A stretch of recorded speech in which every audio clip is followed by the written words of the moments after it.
Good afternoon and welcome to Concordia Stadium for the 2023 season opener for your Concordia University Chicago Cougars women's lacrosse team as they take on the Bells of St. Mary's College. Peter Borkowski here on the call with you today, joined by my partner, Rafael Gonzalez. Rafa, this was a team you watched a lot last season, and it was another good season for the Cougars. First year under head coach Fran Scott, made it all the way to the conference tournament final. Unfortunately, dropped that one to Aurora for the second straight season, but just from what you saw last year, do you have a little bit of an inkling about what this year is going to bring for this Cougars team? So this year's team, obviously last year the heartbreak loss to Aurora. However, this year they brought back a lot of veteran experience.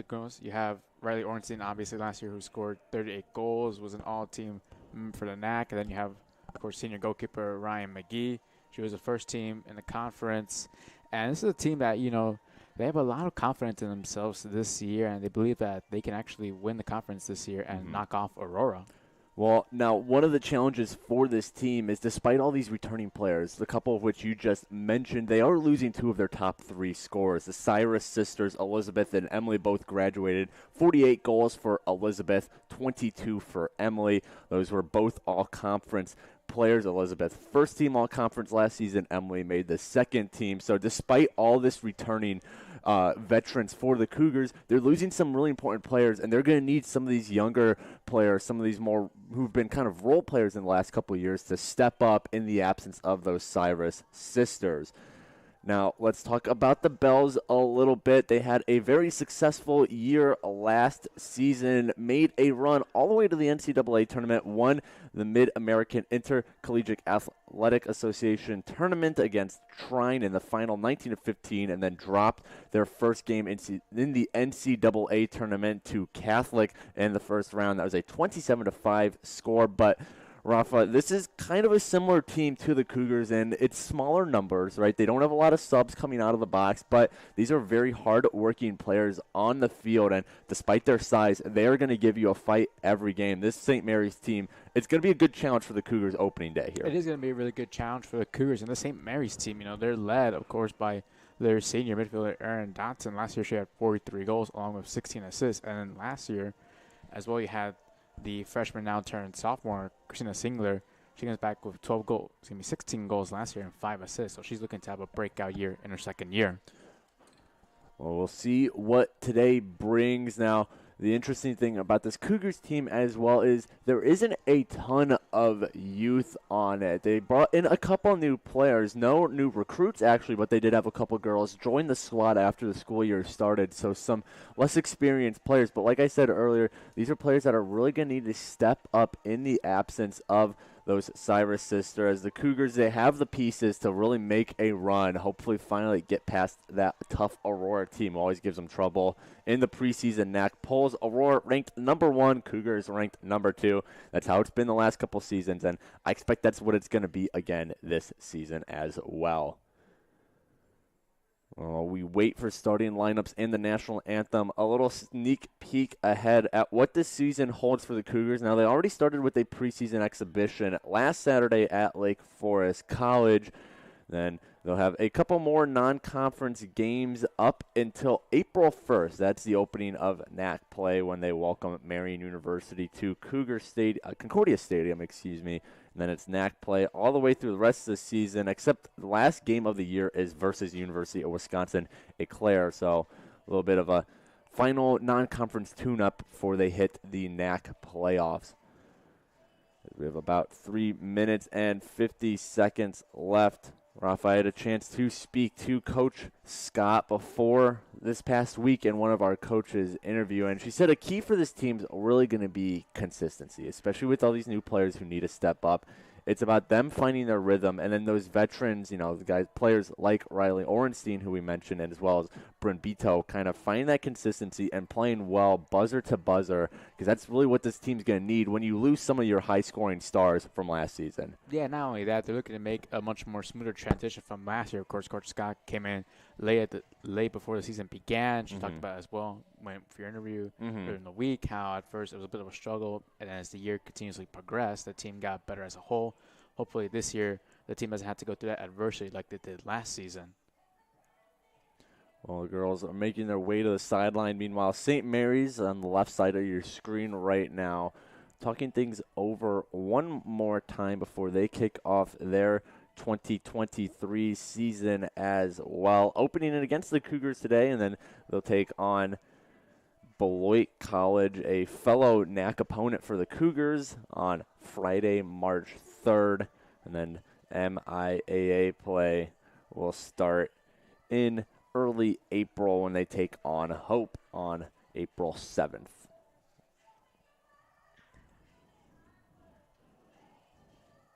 It's been a weekend full of Cougars athletics here at Concordia and away as well.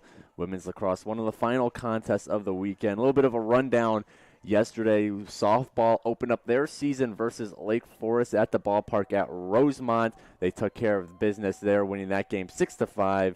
Men's volleyball hosted the Cougar Classic Triangular. They went 2-0 in their two games, taking down Roosevelt University in the morning and then Wabash College at night. Men's lacrosse suffered a defeat out against Wabash College, who their men's lacrosse team was here, as well as their men's volleyball team. Meanwhile, baseball opened their season with two games. They dropped the first one against Heidelberg University 10-1, but then picked up the win later that night against Lawrence University 10-8. They're over in Indianapolis right now. We'll get to their update in just a second. And then men's tennis opened up their season late last night, an 8 p.m. start time at North Central College. Unfortunately, dropped that one 9-0.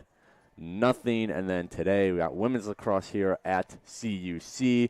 Baseball won their only game of the day, I should say. It ended their weekend with a win, 7-5 versus College of St. Scholastica. Then men's tennis back in action, 4:30 today against the Illinois Institute of Technology.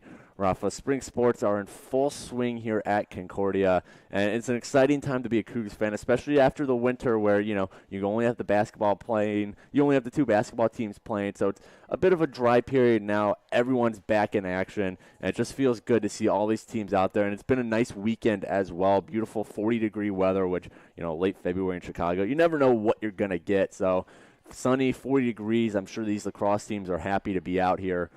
The women's today, men's yesterday, and just kind of kick off the spring season with a bang.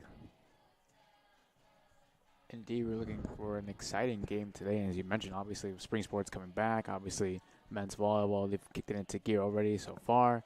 And, of course, baseball and softball. Obviously, next week, both teams make the trip to Florida next week. The week after, I should say. Yeah, I'm muted.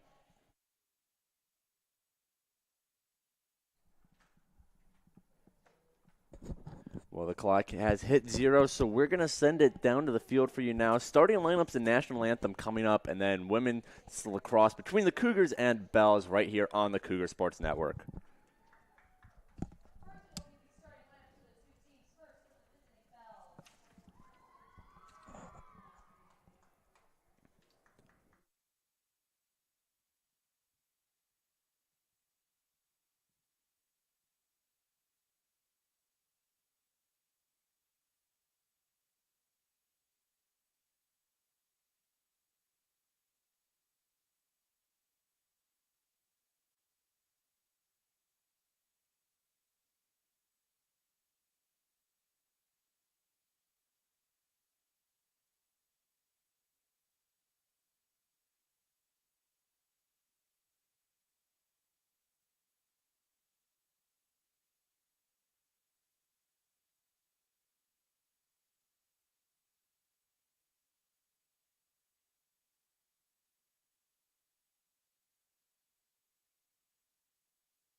Well, there you have it. Your starting lineups for the day. Let's run it back for everybody watching at home. First for the Bells of St. Mary's, it's number 1, Christina Singular at attack. Number 4, Paige Lyons at attack. Number 7, Julia Gorski at attack. Number 10, Erin Dotson at the midfield. Number 12, Molly Mullet at the midfield. Number 15, Lindsay Herdsman at midfield. Number 16, Kate King at defense. Number 17, Valentina Rubio at midfield. Number 19, defenseman Elizabeth Boreasa. Number 20, attackman Reese Bauer. Number 22, defense Alyssa Grant. And then starting in goal for the Bells is number 26, the sophomore Emma Zamudzinski. Now for your Cougars of CUC, it's number 5 at defense, Chloe Shafsma. Number 7 at defense, Bryn Beto. Number 8 at mid, Jessica Parker. Number 10 at attack, Nina Nays. Number 11, Becky Colmenares. Number 12, Riley Orenstein at attack. Number 13 at mid, Ella Herbig. Number 18 at mid, Kelly Sala. Number 19 at attack, Kelly Pietrowski. Number 23, Lauren Sala at midfield. Number 25, Kate Johnson at attack. And starting in goal for the Cougars is, of course, the senior, number 63, Ryan McGee. Face off at middle of the field. It is Beto going for the Cougars. And it'll be an opening face-off win for Molly Mullet and the Bells. They're on the attack already. Mullet pushing transition. Now she's going to pull it out. Take a second to let her team get their bearings. First possession of the game for the Bells. Here's Singler. She loses the ball. Sala tries to pick it up. That's Kelly Sala. Ball still loose. Now gaining control of it is Paige Lyons. Now top of the key for Mullet. Looking for her options. Gives it to Rubio. Rubio drops it. Able to pick it right back up, though. Shasma guarded her closely. Forced her to move it. Here's Julia Gorski now. Trying to find her options. Less than 70 left on the shot clock. Mullet. Ball down. Going to be picked up by Gorski. And Gorski re-enters the attacking zone. Mullet pulls the moves on Shasma, tries to move to the middle of the field. It has nothing, so she's going to pull it out to Singler. And now a takeaway. That's Pietrowski on the move. Pulls the brakes on Valentina Rubio, trying to get around her. Now she's going to pass it off to that's Jess Parker. Number 8 in maroon. She loses the ball. Good turnover forced by Rubio. Ball rolls out of bounds. It will go the way of CUC, though. Good opening start so far for the Cougars defensively. Now on the attack, looking to get the game's opening goal early on. Pietrowski with the ball now. Over to Parker. Parker back to Pietrowski. Cougars working the top of the perimeter. Now here's Riley Orenstein, second leading scorer for the Cougars last season, behind only Emily Cyrus. And good pickoff there from the Bells. That's number 22, Alyssa Grant. Read that one like a defensive back. Now this pass picked off by Kelly Sala. Pass into Orenstein. Orenstein now going to push. Runs into a crowd of white jerseys. She loses the body, and it's going to roll to the sophomore goalie, Zamudzinski. So our team right there trying to drive through past the 4 defenders of the Bells right there. Unfortunately, she couldn't find them space right there moving towards the net. Now ball moving the other way. Coming down the wing is Gorski. Now behind the net went Bauer before passing it off. Singler. The Lions. Lion will go behind X as well. Ball dropped but picked up right again by Bauer. Top of the key now. Here's Rubio. Passes it down to the wing for Gorski. Try to pass it to Rubio. Ball gets knocked around. Couple bodies hit each other. On the ground was Rubio. So call made on the Cougars. It'll result in a Bells possession. Rubio starts it off, hands it off to Lions. Lions now looking around. Now speeding in. Shot on net. First save of the day. Ryan McGee ate that one up. That was Erin Dotson on the shot. McGee saw all the way. McGee right there showing why last year she was all-conference first team right there. Her first of what she hopes to be many saves this season behind the net. Well, last season for the Cougars, McGee, junior last year, 15 games played, all of which she started, 900 minutes, only goaltender on the roster last season. It's the same story this year for the Cougars. 120 goals allowed versus 141 saves for a .540 save percentage, 8 goals against average. 8-6 record for the Cougars. Earned herself first team all-NAC honors. And like you said, Rafa, hoping to find some repeat success here. She's a big reason this Cougars team had success last year, as even though the scoring prowess of the Cyrus twins is what maybe got a lot of the attention, it was really the defense that held strong for the Cougars all season. It makes sense, Coach Fran Scott Myers. That one, here's Jess Parker, and a whistle is blown. Parker found the ball in the middle of the zone. So free shot coming here for Parker, trying to get the first goal of the game. Zamudzinski ready to stand her down. Parker moves in. Shot. Saved by Zamudzinski, excuse me. Big save for the sophomore out of Granger, Indiana. First great chance of the day for the Cougars, and unfortunately Parker couldn't finish it, but now they look to try it again. Orenstein pushing transition again. One of the speedier players on the field for the Cougars. Orenstein's going to want to push that offense a lot downfield. She passes it to the right of the goalie. That was Nina Nays. Now down low to Brent Beto. Beto, an errant pass to Nays, but backing her up is Orenstein. Now to Jess Parker, who's going to get it right back to Orenstein. A high arc on that pass. So no defender in this area for Orenstein. Orenstein with the ball again, guarded by Dotson. Over to Parker. Parker now jukes the defender, tries to move in. She falls, whistle blown.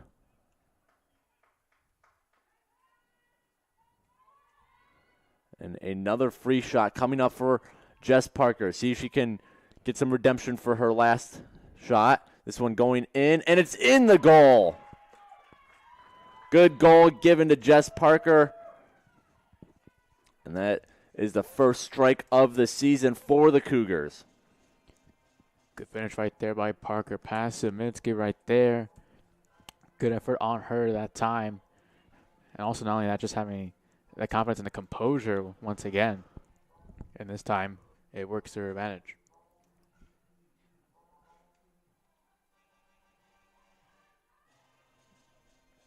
So Jess Parker gets her first of the year. Last season, the then sophomore scored 7 goals on the year, 4 assists for a total of 11 points.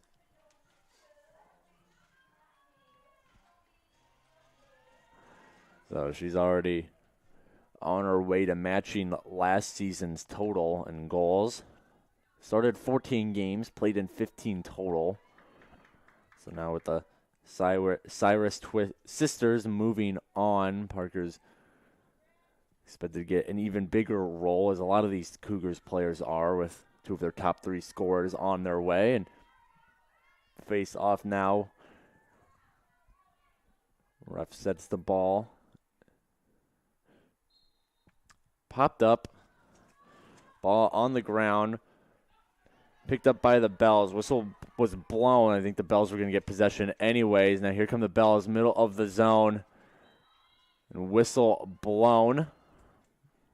So that was Molly Mullet streaking through the middle of the defensive zone of the Cougars as she gets set for her free shot now. See if you can even things up here with a golden chance against Ryan McGee in net for the Cougars. The Cougars defenders ready to collapse in. Mullet, a shot, bounces its way in. Molly Mullet evens things up at 1. Only about a minute or so after Jess Parker gave the Cougars their short-lived lead. Last season, Mullet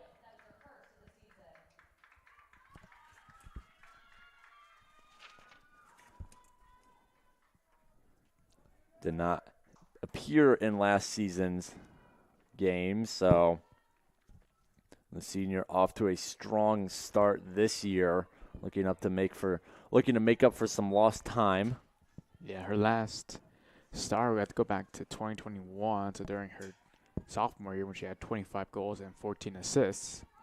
So she looks to be a key contributor, hopefully, for this season, her final year.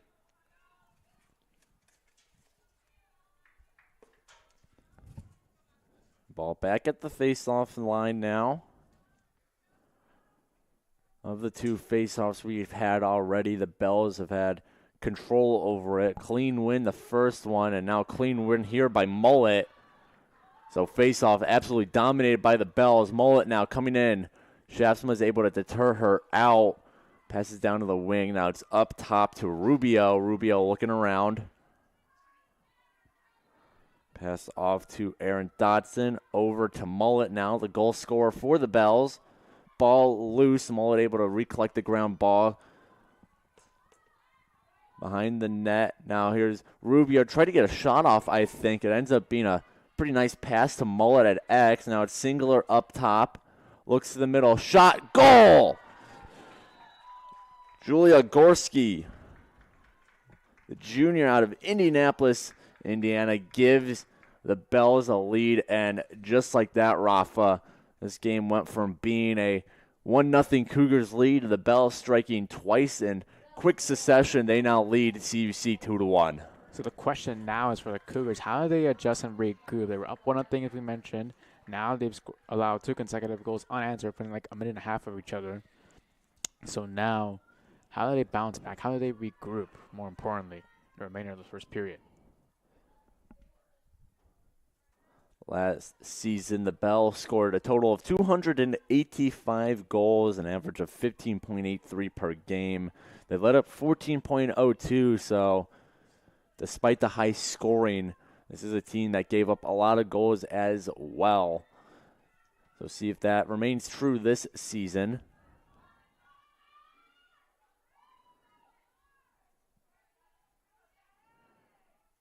Ref making sure everything in the face-off is perfect. Beto versus Dotson that time. Another win for the Bells. They've had absolute control of the face-off line. Rafa, it's hard to get something going possession-wise when you can't even win the face-off. As here goes Dotson now, middle of the zone. Saved by McGee. Ryan McGee gets back in the save column. Number 2 on the day.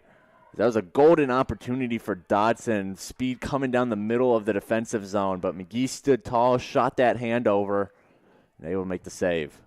You're mentioning, Peter, about the face-offs right now. It is, as you mentioned, very difficult, for the Cougars to establish anything. When you see right now, McGee is still trying to find someone open, but a good job by the Bells defensively, keeping it a tight man-to-man. Well, the Bells face guarding pretty much every Cougar McGee's looking at, so now McGee's just pushing everyone down. She needs to find some space, and that one knocked down by Rubio, going to be picked up by Alyssa Grant. McGee's got to get back in net. Rubio now 1-0, breakaway chance. It hits McGee's leg. Rubio's down on the ground, though. She's not moving. Now she gets up on her knees. She'll slowly get her way up, so coach makes her way out to the field, as does the trainer. So you got to hope number 17 in white is okay. She's hunched over, making her way to the sideline.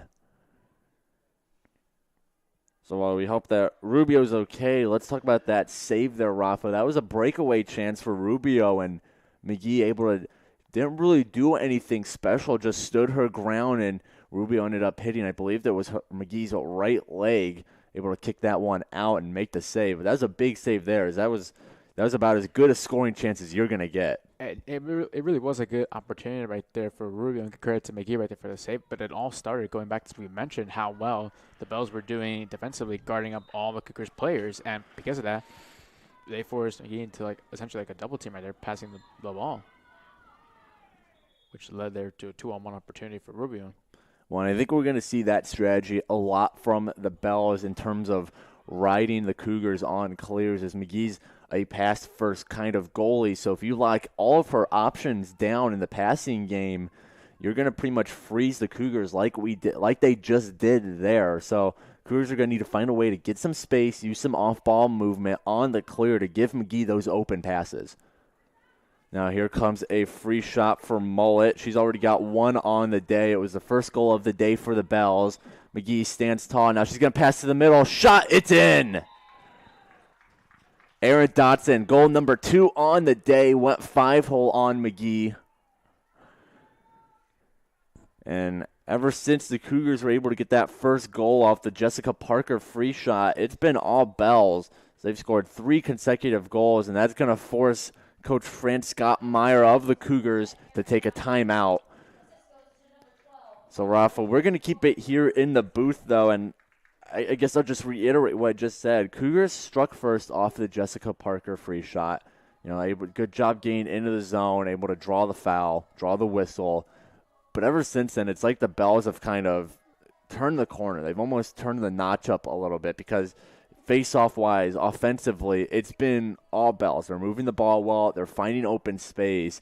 Cougars got to make some big-time adjustments coming out of the timeout here, or else things are just going to get worse against the St. Mary's team, who's on absolute fire right now. It really has gone away from the Cougars so far, and what's interesting to see how both teams have sort of played once they've been down. St. Mary's, they got down early, but what have they done? They've scored 3 unanswered goals since and haven't been phased yet for the Cougars. The moment they got down, they haven't so far been able to break out of their shell so far, and hopefully with this timeout, they can sort of readjust and regroup and be like, okay, just take it one attack at a time, one goal at a time. Mm-hmm. Well, and Coach Scott Meyer talked about this in our Coaches Weekly, that there was going to be some growing adjustments for the Cougars. This is, again, despite all the returning players, there are some young, inexperienced players in key positions playing right now around these veterans, and it's going to take a while for those younger players to find their groove, to find their consistency, and not only that, it's going to take them a while to kind of gel and mesh with these older players as well, who I mean, I sound like a broken record at this point, but they lost 2 of their best players in program history graduating last season. They got to figure out how to operate as a team without being able to rely on those 2 to get a goal when you need. And I think this season it's going to be much more of a team effort, but that just takes some time to figure out. When your 2 high leading scorers in the program history, or accounting for nearly over 40% of the goals last season, there is a big gap there and void that needs to be filled by these Cougar players. And, you know, as you mentioned, it's going to be growing pains at first, and it's going to take a collective group of everyone sort of bat together. Well, that's why it's probably a good thing they don't play their first conference game till April 1st. They have plenty of non-conference games to figure things out. After this game, they'll take on Monmouth College, Franklin College, Augustana College, Illinois Wesleyan, Lake Forest, Kalamazoo, and University of Wisconsin Lacrosse before finally facing off against Marion on the 1st of April. So even though they have a lot of things to figure out, they have plenty of time to do so. Now, another face-off here. Beto and Dodson. Dodson wins it again. Cougars need to make some adjustments at the face-off line as Dodson in the middle. Dodson's going to get a shot off and another Bells goal. Erin Dodson, the early game hat trick. 3 of the 4 goals have come off of her stick. And the Bells are rolling right now. 6:56 left to go here in quarter 1, and they're up 4-1 on this Cougars team. Well, Dotson comes back this year as the highest returning scorer for the Bells with 43 goals last season, 85 in her career coming into the day. And so far, as you mentioned, she has put on a good show for St. Mary's. We'll see who the Cougars throw in the face-off line. Beto's about 10 yards away, and it looks like it will be someone different, and it's going to be Riley Ornstein makes her way there. Now, a different strategy here is Ornstein lines up on the same side as Dodson, so maybe more of a defensive approach here. Ornstein will be able to drop in quicker if she loses the faceoff. She pops it out towards the St. Mary's side, but picked up immediately by Mullet, but ground ball forced by Jess Parker. So good job there by number 8 in maroon. St. Mary's look to have another face-off possession. Instead, Parker able to force the quick turnover, and now they're deep in the St. Mary's end. Kate Johnson works at an X now. Looking up top for a possible cutter. Instead, here's Kelly Pietrowski. Cut by Bryn Beto in the middle. Now it's passed to Orenstein. Good pickoff there. And now off to the races are Dotson and Orenstein. Ball still bobbled around. Picked up by number 11 in white, Mia Salazar. She moves her way down. Salazar did not get the start today, so coming off the bench is number 11, and now she's going to have a chance to do something with the ball deep in the St. Mary's zone. And a top corner goal there off the stick of Julia Gorski Jr. And St. Mary's, don't know what else to say other than they strike once again. They're up 5-1 now on CUC. So Gorski has 2. I should correct something I said earlier. Dotson's still at 2 goals, so still looking for that hat trick. That other goal was from Gorski, and then Mullet with the other St. Mary's goal. The last goal right there by Gorski, cutting back into the net right there and shooting it from a very tight angle. Nice finish by her. Well, Bryn Beto back in the face-off circle. But before we get to that, Rafa, even though we still have over 6 minutes left to go in the first quarter, this is kind of a make it or break it point already for the Cougars. If they don't find something, soon, if they don't find some way to start putting up some goals, stop the Bells defensively, this game's can get out of hand really quick in the first half alone. So this is really almost, again, as weird as it is to say, and since we're still about halfway through the first quarter, this is almost a turning point here of what the Cougars are going to be able to do in response to this run. There's almost an internal sense of panic right now for the Cougars. That's a ground ball right there. But I was about to say right there, the Cougars, I was talking about earlier, when the timeout was called that, that was going to be an opportunity for them to regroup and sort of, recollect their thoughts. But so far, the timeout hasn't done them any good. Well, Dodson passed to a cutter. Oh, an absolute knockdown. That was Alyssa Grant running into Lauren Sala. So free shot on the way for Grant.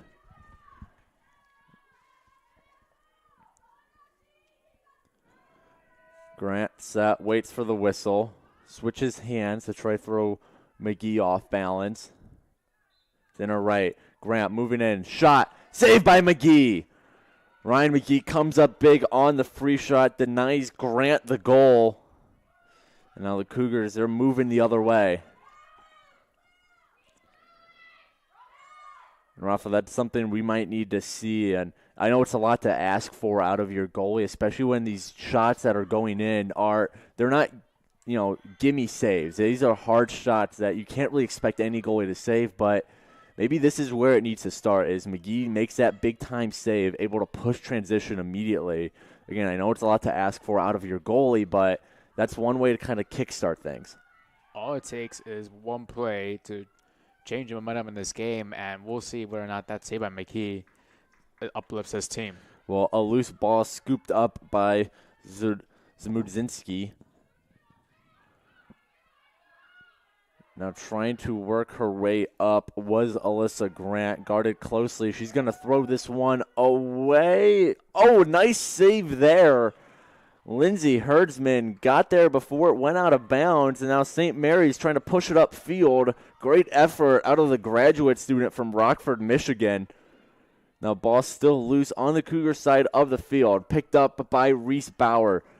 A pass to the crease, picked off by McGee. Good read there by the senior goalie. She's picking things up as of recently, and Rafa, even that won't go into the stat book as a save. At least it shouldn't go in as a save.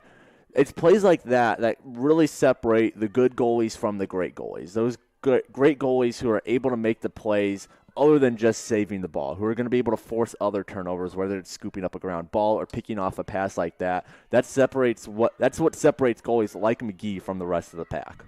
It does right there, and also not only that, just the fact that if she wasn't there grabbing the ball right there, Gorski would have had a wide open opportunity and potentially would have made it 6-1.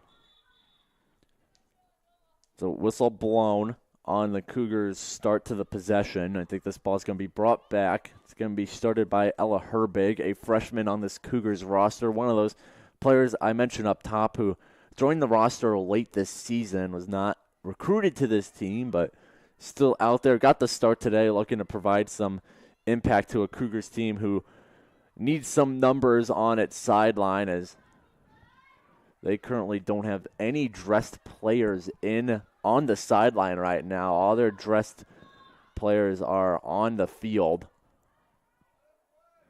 Now here's a pass. Dodson coming in. She's looking for her hat trick. Said she's going to just pull it out to goal line extended. Pass to the middle. Shot. Goal. Molly Mullet, goal number 2 on the day. Streaking down the middle. It's a good goal. So Mullet joins Gorski and Dodson as a multi-goal scorer. And this is where a lot of their goals are seemingly coming from, Rafa, is those cutters down the middle. The Cougars aren't doing much to stop them, prevent them from getting that pass, because once they got that momentum, as long as they get that pass, it's almost a guaranteed goal at that point. You're coming down with momentum, one-on-one with the goalie. What do the Cougars need to do defensively to start preventing that? Because, again, this is where the bulk of St. Mary's goals have come from today. There's two things that they need to sort of tying up. Obviously, you mentioned they're cutting across the middle. There needs to be a defender there, almost like a central defender right there, sort of stop those cutters right there. And also, more importantly as well, on the face-offs right there. You win a face-off, you get control of possession, and instead of allowing St. Mary's having numerous opportunities again and again, because you look at the shot comparison right now, 10 for St. Mary's, and out of those 10 shots, they've converted on 6 of them, while the Cougars have only had 2 shots of 1 goal. I think some time of possession would also prove fruitful for this Cougars defense. At this point, you got to think they're just gassed down there. Again, no subs on the bench. So this is a shorthanded Cougars team, and these defensive players are playing a lot of defense right now as the offense is struggling to get something going. Dodson, pass across to the middle. Here's Mullet. Mullet dodges to the left of Lauren Sala before passing it out of bounds. And we were mentioning as well, in terms of how there's no substitutions for the Cougars. Not all players are on the field. At least for St. Mary's, at least they have 3 players on the bench. That way, they can still have a few fresh legs every once in a while. The Cougars don't have that luxury today. Ornstein able to find some free space, get the pass from McGee, though. She now drops it. Whistle blown, though. Ornstein will get the ball at about the 45-yard line on the Cougars side of things. Now she works her way around Mia Salazar. A pass to Jessica Parker. Parker guarded closely by Gorski. Now Parker runs through the defenders. And offsides called on St. Mary's. Ornstein now to Bryn Beto. Beto looking around. Passes down to the right wing for Nina Nays, who moves it below GLE. Kelly Pietrowski, Nays up top to Beto. Beto to Ornstein. Ornstein now going to look in. Pass to the middle. Kate Johnson can't corral it. And ball goes possession of St. Mary's.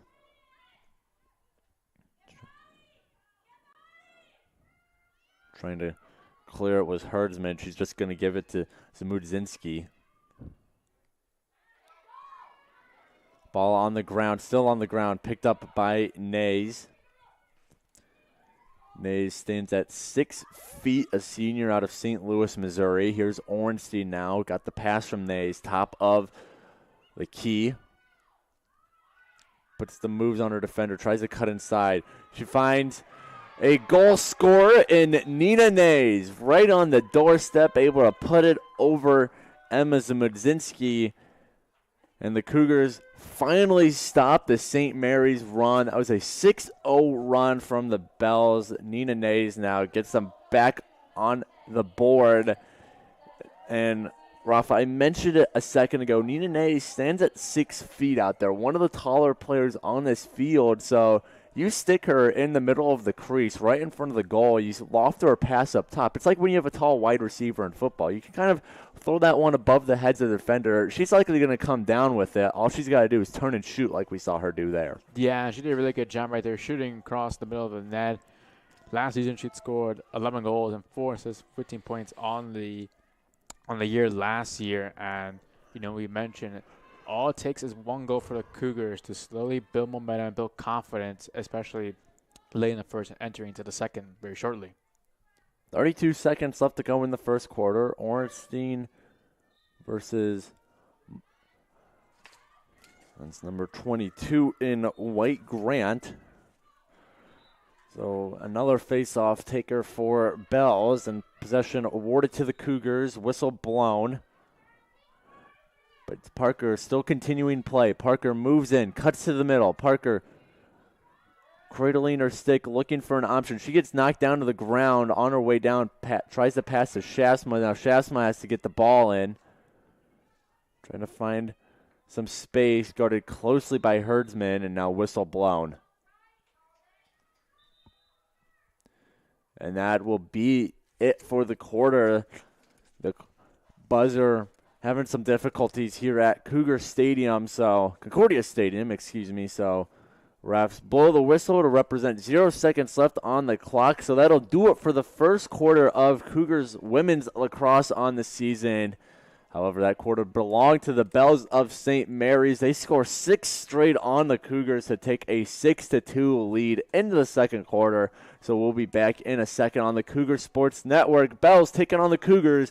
Don't go anywhere.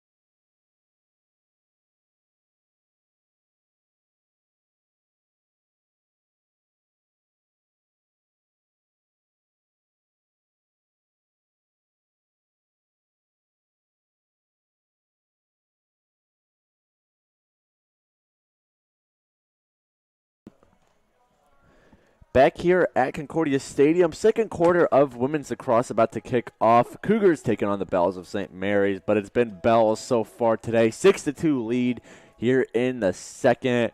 Dodson, Gorski, and Mullet both have 2 goals. All have 2 goals for the Bells. Meanwhile, Jess Parker and Nina Nays have 1 each for the Cougars. And Rafa, let's just kind of zoom out a little bit.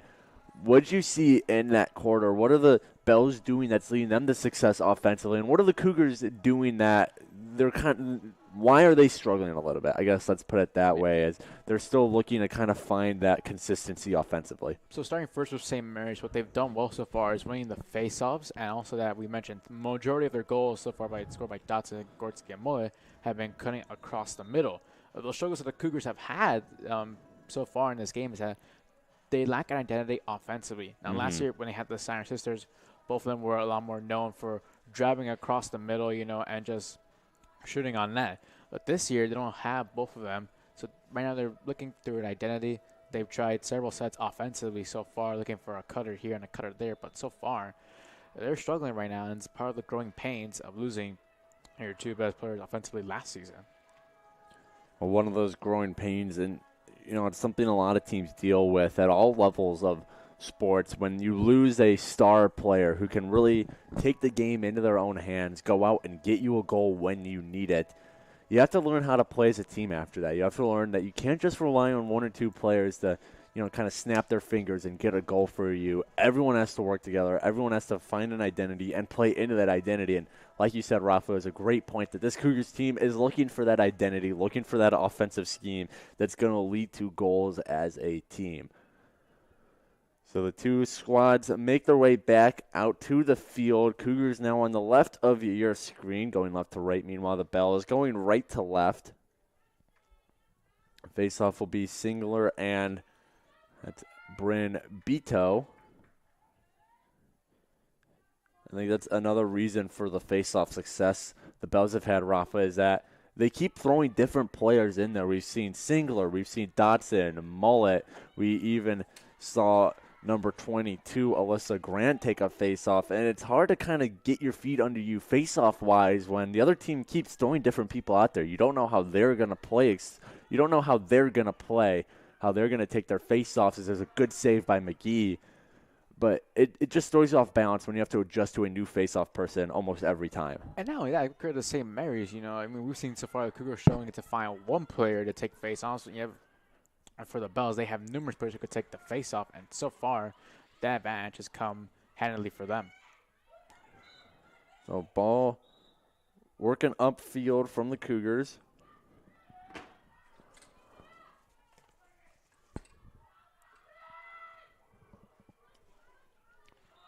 Now running into a crowd of defenders was Piotrowski. Graduate student for the Cougars, going to get a chance here to bring the Cougars a little closer to the Bells with a free shot. And see what she can do as the Bells ready to collapse in. Piotrowski shot, goal! Cougars goal number 3 on the day.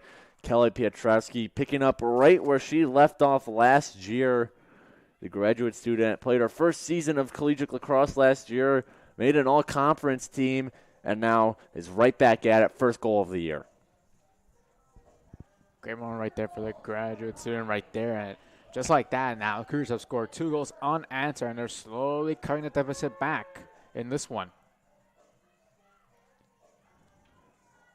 And that's really going to be a key here, is that the Cougars can't trade goals at this point. You can't score one and then let the Bells score one because you're never going to get back from a 3-goal deficit like that.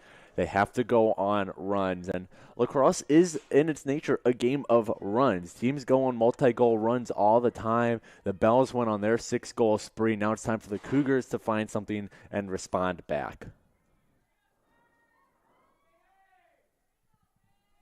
Keep mentioning about how the different players of the Bells are in the face-off. That time, Singler wins it for them.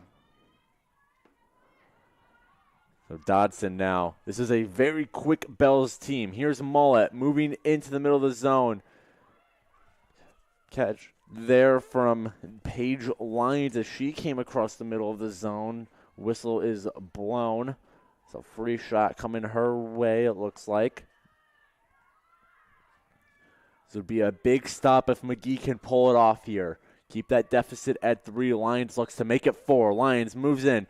Shot. Goal. Paige Lyons, sophomore out of Hinsdale, Illinois, scores on the free shot, and it's her first career goal as well in her 8 games played last year. Wasn't able to put one in the back of the net as a freshman. So her first career goal now makes it 7-3 in favor of the Bells. We just mentioned shortly beforehand how lacrosse is a game of runs right there and how it was important for the Cougars not to allow St. Mary's to score quickly. And just like that, within a minute after they go from Piotrowski, Lyons puts one in the net for the Bells. Now, it'll be a good chance to see how the Cougars can respond here. Like you said, Rafa, they went on a little run. And then the Bells responded there with the free shot from Lyons. So how are the Cougars going to respond now after having their little run ended? So if you're Coach Fran Scott Meyer on the sideline, you want to see your team get right back at it. Pass to the middle, shot over the net, and then put on the ground was Dodson. Now quick restart here, middle of the net, and that's in the top right corner. Dodson put on the ground after her first shot attempt, gets right back up. It's a little bit of revenge for that late hit and gets the hat trick on the day. If it ain't broke, don't fix it. And so far for the Bells, cutting across the middle has been their key to success right there as Dodson gets the hat trick with the assist there by Gorski. 43 goals, as we've mentioned a couple times last season for Dodson. We've also mentioned highest returning scorer on this Bells team, and she's showing why. She's got a hat trick, and We still got 13-12 left to go in the first half alone. As now Beto set for the face-off.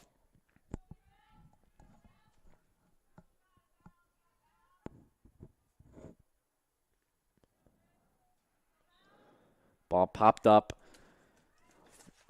Fought for by Rubio. Good to see Rubio back on the field after she left in the first quarter. A big hit laid her out, and she took a second to get up before hunching her way over to the sideline. So good to see number 17 in white is all good to play. Is now ball going to go towards the Cougars' net.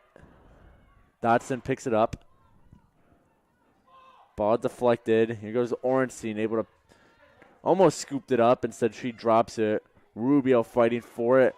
Scrum for the ball on the sideline. Orenstein knocked down. She's looking for a call. None goes her way. Ball goes towards St. Mary's. So a pass bounces off Herdsman. Ball still on the ground. Picked up by Piotrowski now. She works her way up. Ball down on the ground again. Hasn't really escaped that midfield area. Now here come the Bells. Herdsman to Page Lyons. Lyons cuts across the top over to Singler. Now back to Lyons. Lyons circling the area, looking for an outlet. Ball works its way back up to Singler. Middle, here's Herdsman. Herdsman still with the ball, and it's on the outside of the net. We saw the net move. One St. Mary's player put her arms up in the air, but that one fooled everyone as it's to the outside. Now pass dropped by Shaftsma. She can't pick it up in time. Still on the ground is the ball, and picked up there and immediately thrown into a couple sticks by Piotrowski. Whistle blown. Bells get possession again. Cougars just cannot escape their own half of the field right now. And it looks like a timeout was called. So waiting to see who called it. So the teams make their way to the sideline. We're going to take a break up here in the booth as well. We'll be back in just a second as the Bells up 8-3 on the Cougars opening day of lacrosse here at Concordia Stadium.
Back here in Concordia Stadium, the team's finally starting to make their way out after the timeout. Bells up big here in the first half, 8-3 over the Cougars. And Rafa, the Cougars haven't really had anything going this second quarter. It's been pretty much all Bells, and we still have 11:30 to go. So Cougars need to find something, but at this point, they're just struggling to escape their own end of the field as the Bells have done a great job putting the pressure on during the ride, forcing that ball on the ground. They're coming up with a lot of these GBs as well. You know, we thought the biggest problem the Cougars were going to have this season was in the final third offensively, but so far it's been the midfield so far. The Bells have done such a good job, you know, taking control of this game. We have a whistle.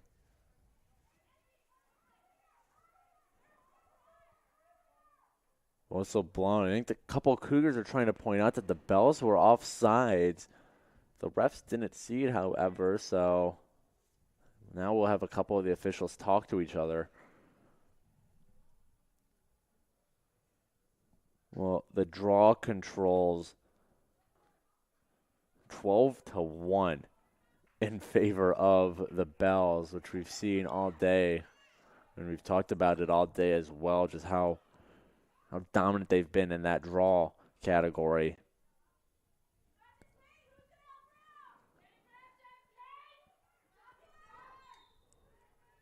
Ball makes its way to McGee now. Possession was given to the Cougars. McGee's going to walk her way up. A pass now. It's almost picked off. Instead, it hits the ground, and it's picked up by Mullet. Mullet now to the middle. Oh, behind the back effort there from Dodson, trying to make the highlight reel. Instead of that, I think that hit McGee. She might have been in the crease as well as refs blew their whistle. Now here comes Kate Johnson, moved down to defense. She started the day on attack. Now working her way up was Lauren Sala, one of the Sala twins on this roster. Lauren wearing number 23, Kelly wearing number 18. You could see Kelly on the left side of your screen on the defensive end. Meanwhile, Lauren's got the ball right now, right in front of the box. Passes to Orenstein right at the 50-yard line. She picks it up. Orenstein now running down. Some speed here from number 12 in maroon. She might try to go all the way with it, trying to fight her way through the defense. She's going to pull back, going back and forth. Ball checked out of her stick. Great stick check by Dodson. Now she passes it ahead. Picked up there by Julia Gorski. Gorski now. She's got 2 goals on the day as well as an assist. Here's Singler. Singler pulls out. Now she decides to go right back at Colmenares. Singler finds her way to the middle and bounces that one past the net. Great footwork and stick work from Singler. Went one-on-one with Colmenares, won the fight. Now the Bells right back on the attack. Reese Bauer to Mullet. Molly Mullet now. Dotson to Singler. Singler. High arching pass to Mullet. Mullet now guarded by Kelly Sala, and then got some help from Jess Parker. To the middle, ball knocked down. Parker trying to corral it. Instead, she's just going to guard it as it rolls its way to McGee. McGee now is going to look to clear. See, once again, the Bells doing a really good job right there guarding the Cougars. So look to get it out defensively. I think part of the problem, and obviously you can't kind of guess as whistle blown, Kelly Sala picks it up. You can't really, guess how players are thinking, of course, but it feels like the Cougars are kind of playing on their back feet right now. They're playing not to lose, not for this lead to get bigger. And, I could tell you as someone who plays on the men's side of the sport, that's never the way you want to play. You want to always be aggressive. You want to be attacking, no matter if you're down by 5 or up by 20. You always want to be aggressive. When you start playing on your back feet, teams are going to pick up on that and go after you. And that seems to be what the Bells are doing to the Cougars right now.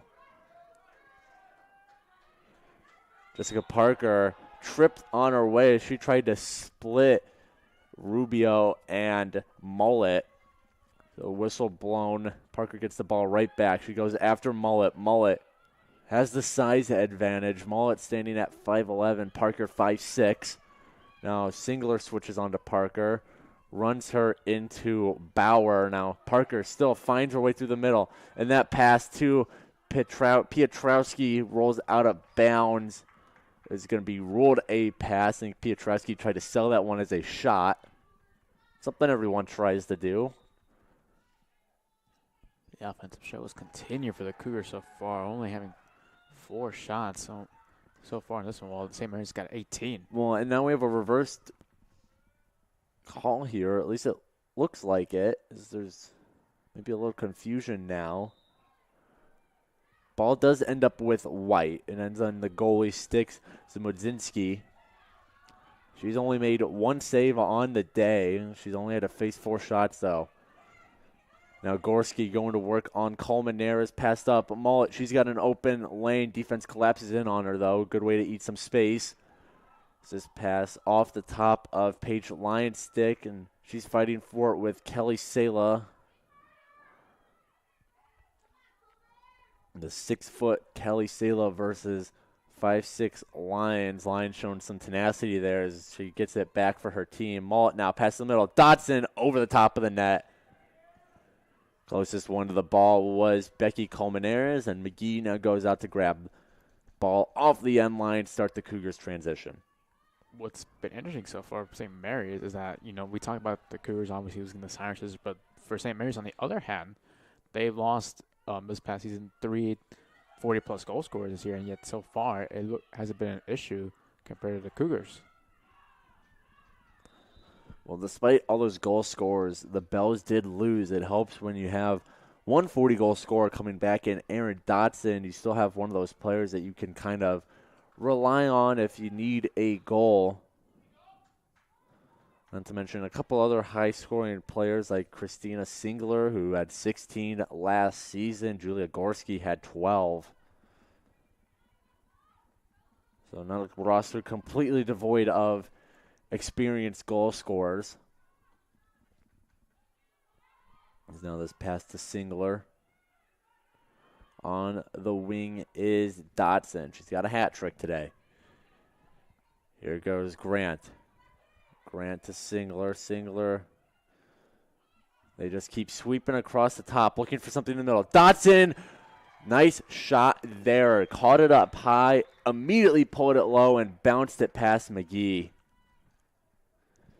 And add another one to the St. Mary's total as they increase their lead to 6-9-3, 5:02 left to go in the second.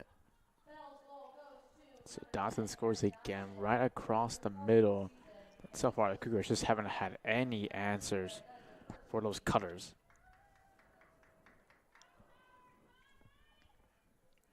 And because of that, single-handedly allowed St. Mary's to pull all the way up to a 6-goal lead now, with a little over 5 minutes left in the second quarter. I think at this point, the Cougars, they're just trying to survive getting into the halftime break. They're already down by 6, and as much as you can't really play on your back feet at this rate, you're just trying not to let this game get too out of hand before you can get to the locker rooms and really make some big-time adjustments before coming out for the second half. And I think a lot of those adjustments are going to have to do with allowing those cutters in the middle, because this is how all of St. Mary's goals are coming. You got to do something, whether it's collapsing someone in with that backside help, getting a stick in the middle for a cutter. You have to do something because these cutters are running rampant for St. Mary's. And Valentina Rubio pushed down to the ground, whistle blown, possession for St. Mary's. Rubio now off to the races. Rubio into the middle. Dodson can't corral that pass. Ball still loose in front of the net. Cougars got to get it out. And Riley Orenstein comes away with it. Orenstein showing off her speed here. She takes a hack to the shoulder. Orenstein, she might try to go all the way here, and she's finally bounced out of the danger zone by Herdsman before the whistle finally is blown. Orenstein, she had one thing on her mind. That was scoring a goal there, and she almost pulled it off. Well, now she have the opportunity here on the free possession. Shot coming up for Orenstein, the highest returning goal scorer on this Cougars roster. Orenstein, shot, misses the net. Uncharacteristic for Orenstein, who potted 38 goals last season. Cougars still retain possession, but that is one of those opportunities you just cannot throw away like that, Rafa. I know shooting's easier said than done, as Piotrowski finds herself a goal there. So everything turns out okay in the end. A bouncing shot finds its way past Zumidzinski. The Cougars back within 5 now. So Piotrowski, her second goal of the game right there, makes up for the miss by Orenstein and cuts the deficit back down to 5. And, we were mentioning the Cougars trying to sort of hold on to the half. And so far, it looks like they're trying to gain some sort of momentum.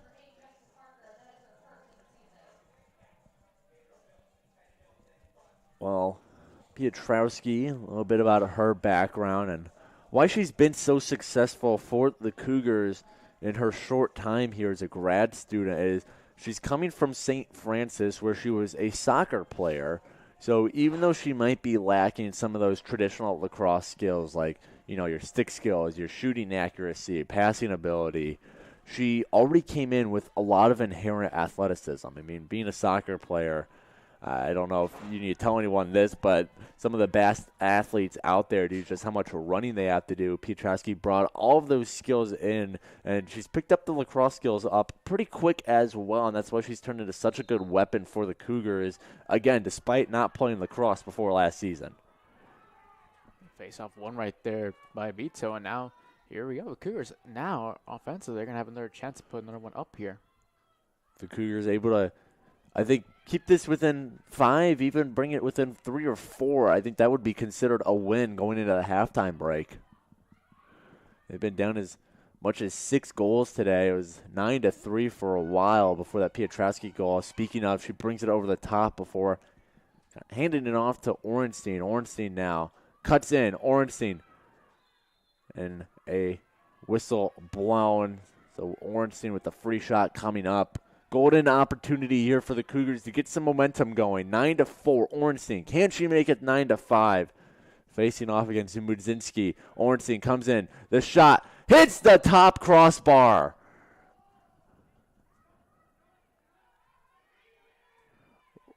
Riley Ornstein on the free shot hit the crossbar. Looks like she'll get another opportunity here. If that was just an inch or two lower, would have been a goal for the senior. See if she can make the adjustment on this time. Ornstein comes in, the shot, kick saves Mudzinski. And now pushed to the ground is a Cougars player. That was Jess Parker. Very uncharacteristic, though, from Ornstein, missing now 3 free shots so far in the opening half. One, I don't think it's completely her fault either. Now, the first one was a miss of the net. That's something you can't afford, especially when you're as proficient a goal scorer as Ornstein has been in her career. But the second one hit the crossbar. It's just a bad break. You got it past the goalie again. If it was a couple inches lower, would have been a goal. And the third one, Mudzinski kicked out that right foot. It's an impressive save to make, and just one of those that you kind of got to shrug your shoulders at and say, yep, goalie beat me on that one. So Ornstein trying to break through, get back to her goal-scoring ways of her career. And now she starts possession for the Cougars.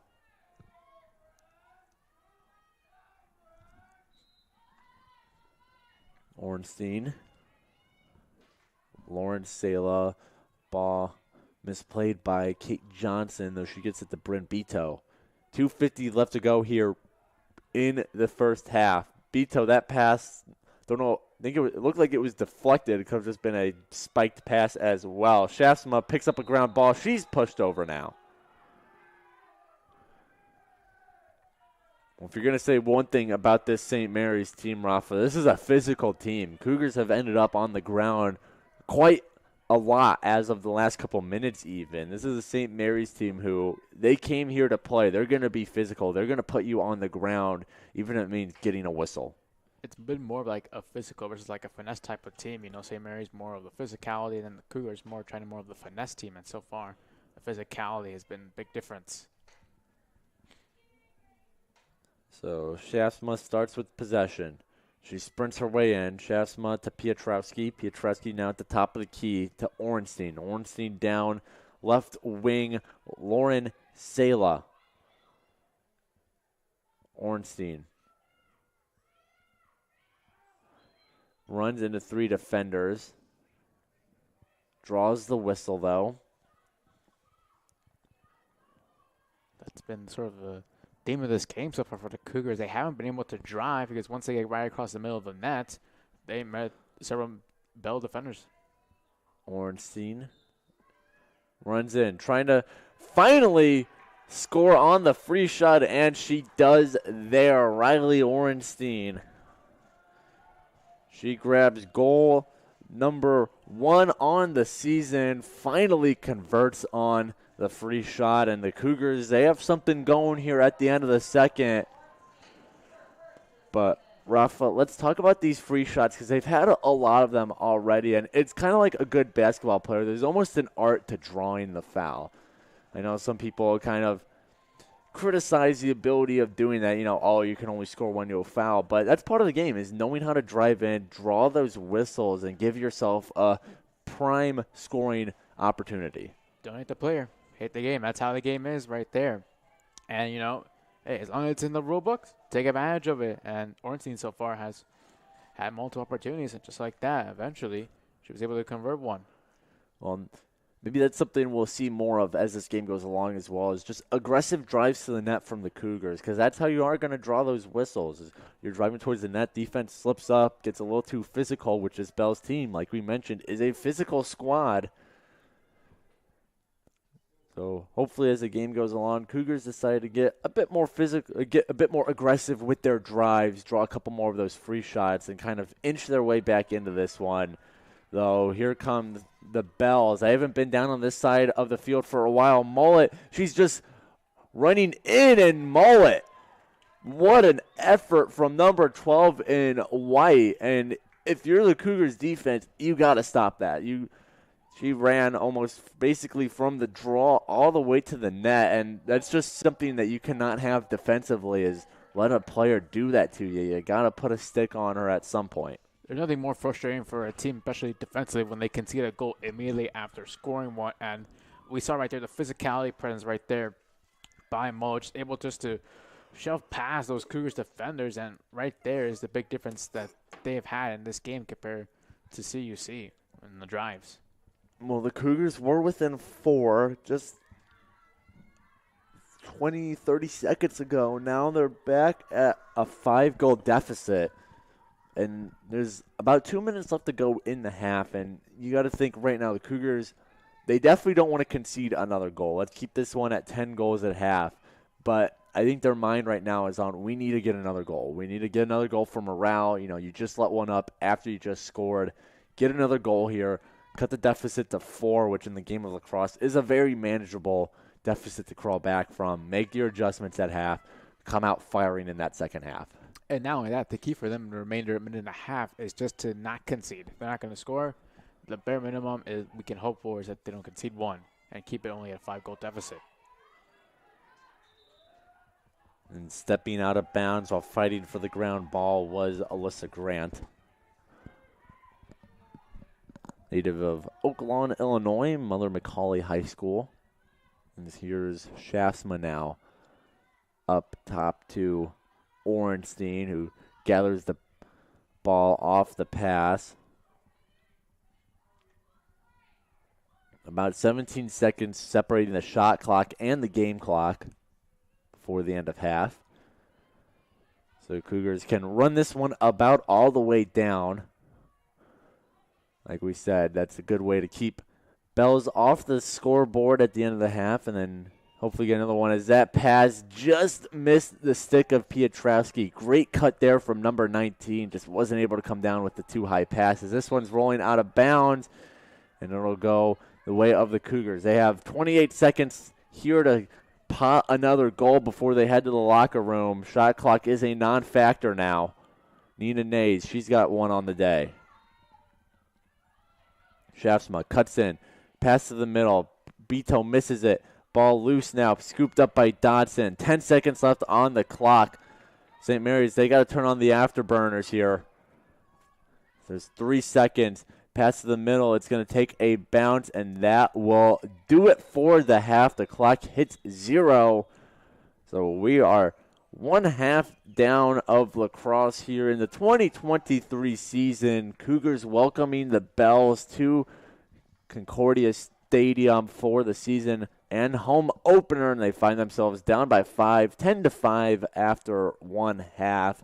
So the teams will head to the locker room. We'll take a break here on the Cougar Sports Network as We'll be back in just a bit for second half action between your Concordia University Chicago Cougars and the St. Mary's Bells.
Welcome back to the Cougar Sports Network. Peter Borkowski joined by Rafael Gonzalez. Cougars taking on the Bells of St. Mary's, the 2023 Women's Lacrosse season opener here at CUC. Bells, they've dominated the game, up 10-5 right now on the Cougars. Look over some of the stats before we get back to the action. 22 shots in favor of the Bells, only 9 for the Cougars, 15 on goal for the Bells, 7 for the Cougars. McGee, she's made 5 saves against the 10 goals allowed. Meanwhile, Zmedzinski for the Bells, 2-5. But one of the big disparities is in the draw controls. 14 for the Bells, just 3 for the Cougars. Rafa, as the teams make their way back out to the field, let's get your Sparks Note version of it right now. What do the Cougars need to change? What were those halftime adjustments needed to be? They're going to come out, erase this 5-goal deficit, and hopefully pull away with an opening day win. So you look at it from back to front. So defensively, the biggest problem they've had is that they haven't been able to stop the cutters that St. Mary's has done throughout the entire game. At some point, hopefully they do put a defender right there, sort of in the middle, sort of to put more of a traffic jam right there and not allow the St. Mary's attackers be able to get wide open in the middle. Now you look at it from the midfield side of things, of course, the biggest problem they've had is they haven't been able to establish control. St. Mary's physicality has been the difference in that side. And then lastly, attacking-wise for the Cougars, they need to do a lot more better driving right across the middle of the net, which has been the struggle they've had so far. But, hopefully for the remainder of this game, hopefully they can come back and erase the deficit. Well, Rubio right into the Cougars' offensive zone. Dotson now looking to pick up where the Bells left off. Dotson, leading goal scorer in today's game, 4 goals in the season opener for number 10. Now she cuts, save made by McGee, and that's a great start defensively for the Cougars. McGee makes the big stop, now an outlet pass, and the Cougars are off on their way. But Rafa, defensively at least, can't imagine a better start for the Cougars. Yes, you still allowed a shot, but your goalie saw it all the way, made the save. Defensively, they will only be as good as McGee in terms of making saves, just like that one right there. Jess Parker now hands it off to Orenstein. This is a shorthanded Cougars team. The players they rolled out with, it's the same players who've been on the field the entire game. No subs on the bench for CUC, dealing with some injuries right now for their couple of bench players.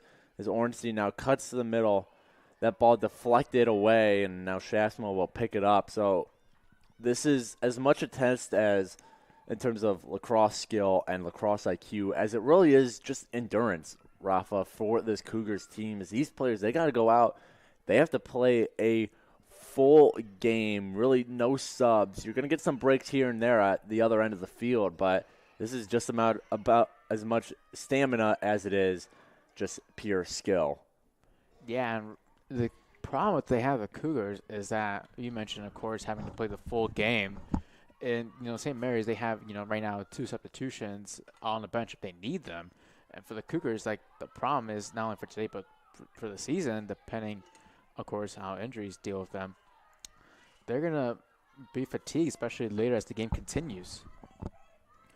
And they even saw a little bit of a glimpse of that problem in last Saturday's exhibition match against Wake Forest, where they had to play down a man. They were missing, I believe it was Chloe Shasma, who was on the court for CUC women's basketball in their season finale. So Cougars down Shasma while she was playing. They and Lake Forest came to agreement they were both going to play one woman short.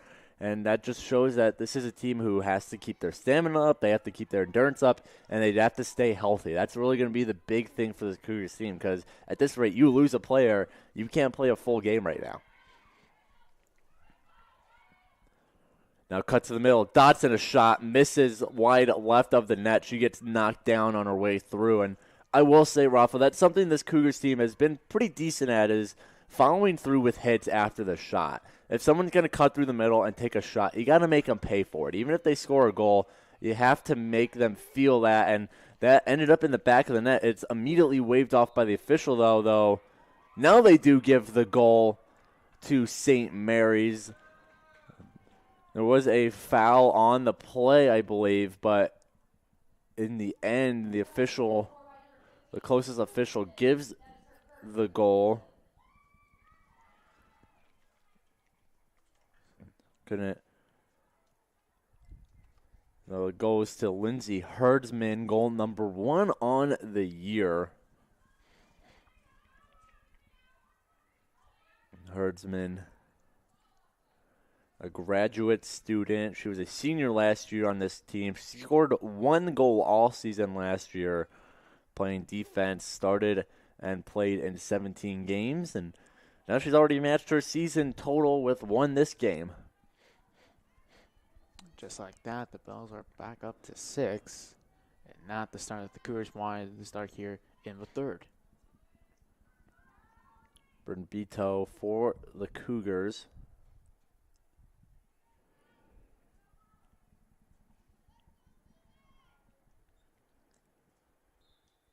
And Mullet wins that draw.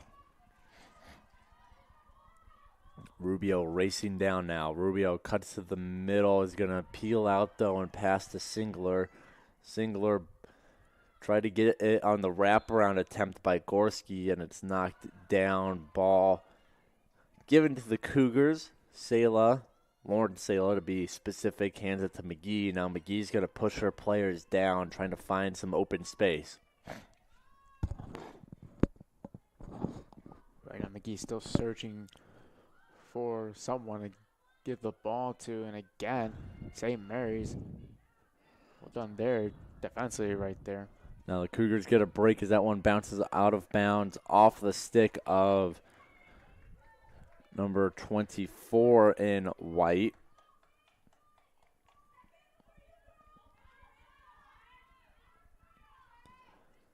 The Cougars back in possession, but that right has been doing wonders for this Bells team, Rafa. I mentioned it in the first half that McGee's clear strategy is to pass. She's a pass-first goalie, and the Bells have done a wonderful job of picking up on that, face-guarding every option on the field, and just not giving McGee anyone to pass to. And by doing so, it's allowed the Bells opportunities to create turnovers, and so far, they have done a good job on that side of things.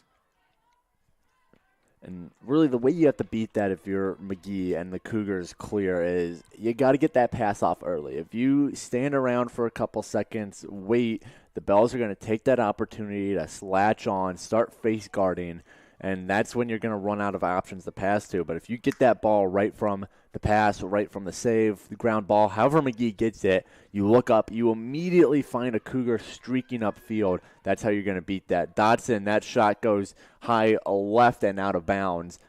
As now to pick it up is Julia Gorski.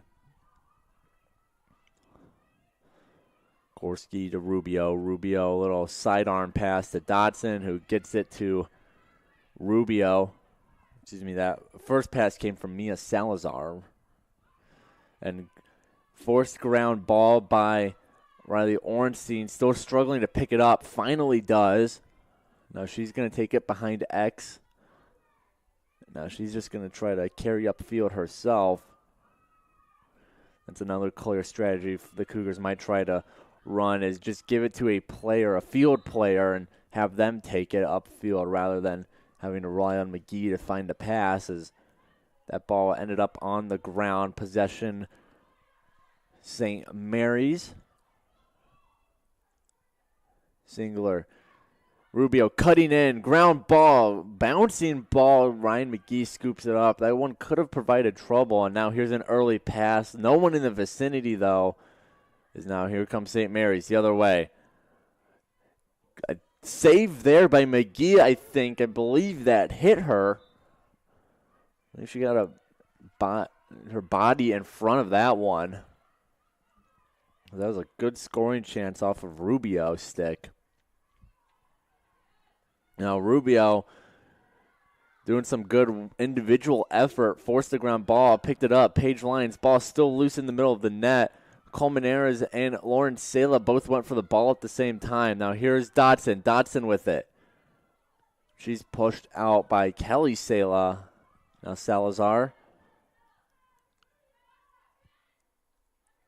Rubio back to Try to get it back to Gorski. Gorski just misread that pass, and now McGee to scoop the ball up, start the clear.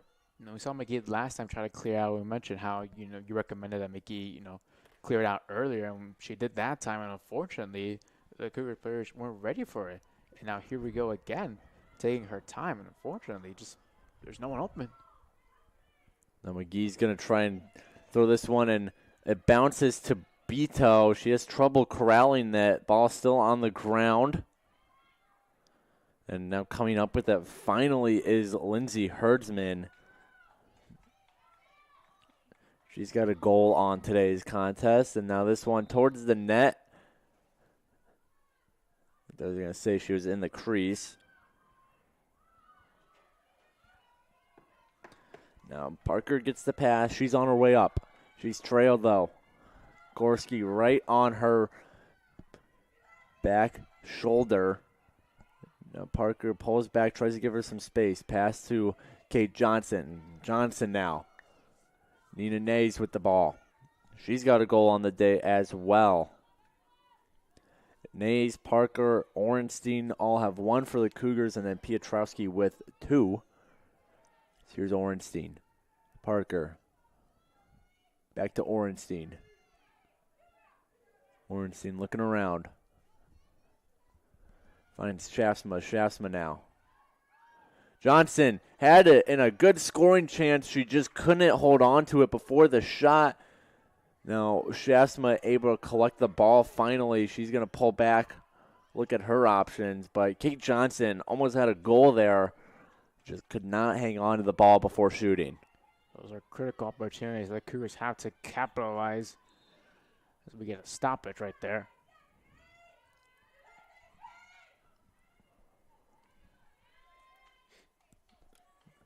Free shot coming up. Kate Johnson. She scored in that Lake Forest exhibition game as she's now looking for her first official goal in her collegiate career and said she's just going to pass this one off to Orenstein. Orenstein now. Pass down low. Here's Brent Beto. Tried to shoot it. She lost it before. That's the second time we've seen that in the last minute or so for the Cougars. Started to see them cut a little bit more across the middle right there, both Johnson and Beto last time. And there's opportunities right there. Unfortunately, just haven't been able to have control of the ball. Well, it's a saying you hear a lot of catch the ball before you try to make the play. And Johnson and then Beto just didn't have enough control over it before passing it. Trying to shoot it, excuse me, is whistle blown. I think the ball's going to get brought back. Kate Johnson now. Getting a couple more touches. And a nice pick off there by Dodson. She's kind of hobbling around now. I think she's heading her way to the bench. Able to jog her way off, so I think we might see her back in soon. But right now, leading goal scorer for the Bells off the field. Cougars in defensively. Maybe a chance to do something here. Parker works her way in. Parker loses it. Now going the other way with some speed is Rubio. Rubio going untouched through the midfield. Switches hands, cuts inside. Rubio, she might try to take this one all the way. I think that was a pass attempt to Lyons. It took a weird bounce. And now here goes Gorski. That one missed the net. McGee comes out to try to make a play. And now here's Gorski again. And Gorski just kind of floated that one into McGee's stick. Now McGee, early pass, and another errant pass there. Herdsman scoops it up, heads the other way now.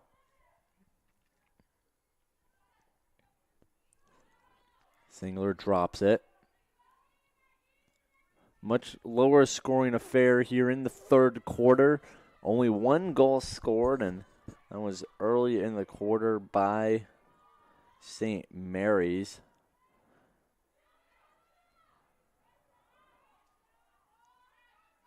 Came off the stick of Lindsay Herdman, and here's Lyons now. Lyons has one on the day. Hands it off to Singler. Singler up the left wing. Passes it to Lyons again. Lyons now take it down low. Singler. Tries to dodge her way through the defense. She does. Singler, bounce shot. Whistle blown. We'll see what the official call is. And it's possession Cougars. No, excuse me. They're giving her the goal. Ref pointed towards the Bells net like he was calling possession Cougars instead. He meant that it was a Bells goal. So Bells strike again here in the third. And now a timeout called by Coach Scott Meyer of the Cougars. So they're going to take a break from the field, talk things over. Defensively, things looking a lot better, Rafa. Only 2 goals allowed here in the third quarter rather than the 5 goals a quarter they were averaging in the first half. But offensively, Cougars just don't have much. They had a couple opportunities. Kate Johnson had a good opportunity before the ball rolled out before her shot, and then Bryn Bito was in a very similar situation about a minute later. But other than those 2 opportunities, the Cougars just aren't getting much on net, aren't getting much going towards the net. And as good as defense as you can play, and they're playing some pretty good defense right now, you can't win a game scoring 0 or 1 goal in the second half. Yeah, so far, I mean, they've only had 1 shot so far throughout the quarter. Well, they had, 10 in the opening half.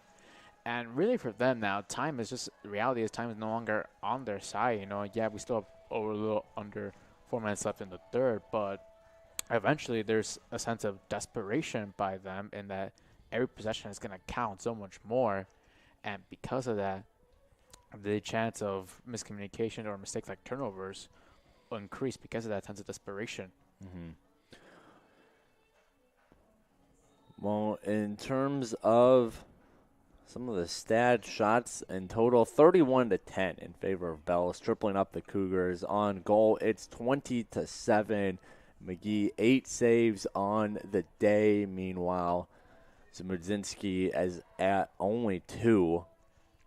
Draw control is 16-3 in favor of the Bells. Caused turnovers 11-7 in favor of the Cougars. So doing some good work there. Dodson still leads all goal scorers with 4. Mullet is right behind her with 3, and then in third is Pietrowski and Gorski with 2 each. Ornstein, Parker, Nays, Singler, Herdsman, Lyons have all the other goals as the teams make their way back out to the field. And Rafa, you spoke on it a little bit, but this feels like this needs to be where the Cougars start to turn it on. Less than 4 minutes left to go in the third. You're down by 7 now. You have to find something. You have to get something going because at this point you're going to start running into the clock. At this point for them, they have to, stop playing on the back foot and just start attacking. The reality is, by doing so, you're going to concede shots and potentially from those shots goals. But at this point, you're down by 7. The defense of insanity is doing the same thing twice and knowing the same result. And for them right now, continuing to play the way they have through nearly 3 quarters is not going to help them propel any chance of a comeback. Well, this won't help either as Bell's controlled in the Cougars zone.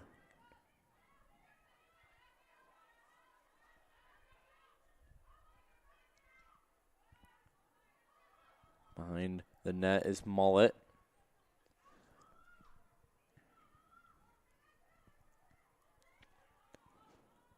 Now dropping in, picking it right back up is Salazar.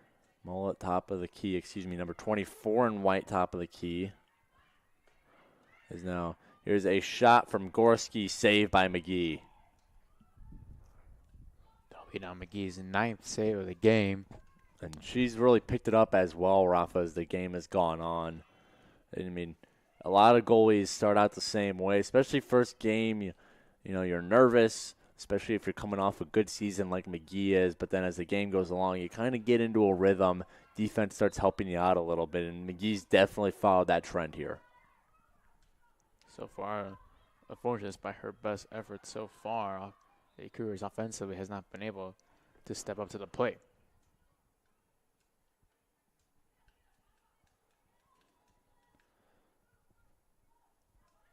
Lauren Sela tried to pass it to Colmenares, bounces off her stick and on the ground. Cougars and Bells fighting for it. Still on the ground. He's going to come up with it. It's Colmenares, though she quickly loses it. Nina Nays now. She loses it as well. Whistle blown. Possession awarded to CUC. 2:07 left to go here in the third quarter, excuse me. I should also say, since we're only 3 goals away now, 10-goal lead means a running clock in women's lacrosse. So not only are the Cougars looking to avoid going down by 10, which is a problem in itself, but then you're really going to start running into the clock there, as long as it's 10 or more, that clock ain't going to stop for anything but timeouts and in between goals. Pass over to Orenstein. She's only has one on the day. She's someone I think the Cougars are really going to need to step up here in the last quarter or so of play. Now turnover there. Mullet racing upfield, pursued by Piotrowski. Mullet still has it in her possession. Good run here by number 12 in White, who has a hat trick today. Now she pulls out over 2-4 now in White. Here goes Rubio. Rubio blows by Kelly Sela, as we are now officially under 50 seconds left here in the third. Fight for the ball, whistle blown, possession Bells. Now the Cougars come down, try to get it, ball down. Orenstein racing forward. This one is going to roll out of bounds first.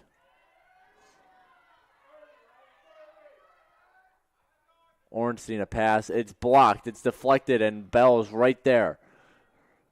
20 seconds to go.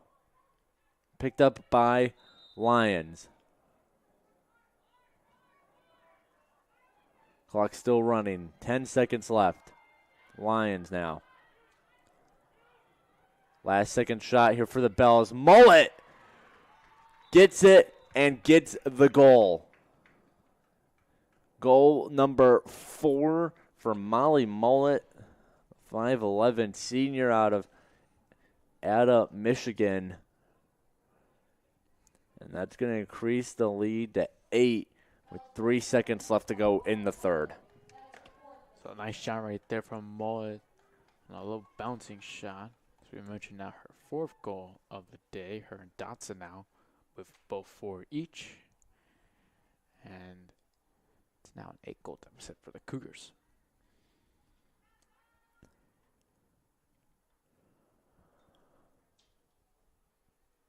Nays now will take the face-off for CUC as well as Mullet. Can't imagine much will happen with 3 seconds left here in the third quarter.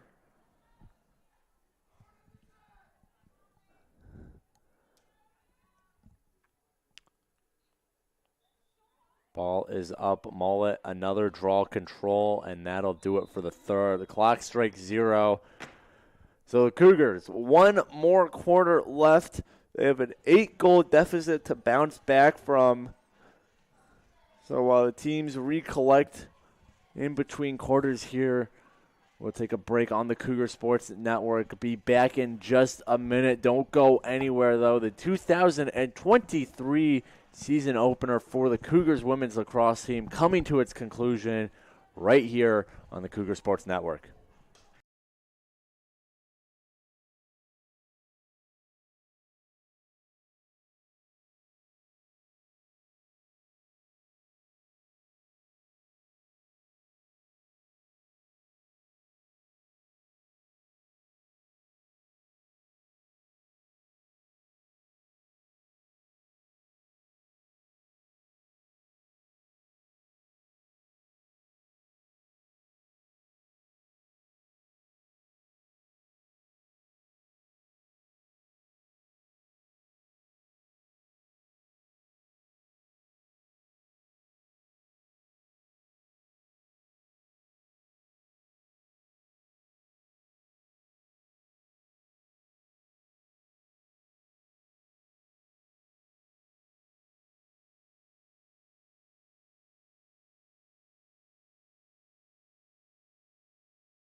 Well, fourth quarter about to commence. We do have a new goalie in net for the Bells. It's Mila Swiakaki from Marco Island, Florida.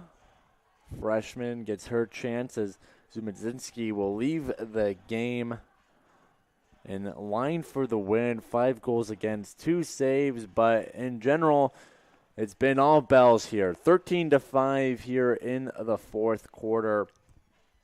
Rafa, a win is going to require a massive effort from a Cougars team who has yet to score in the second half. But maybe what do you want to see out of this team, even knowing that maybe there's a chance they're going to walk out of here with the loss?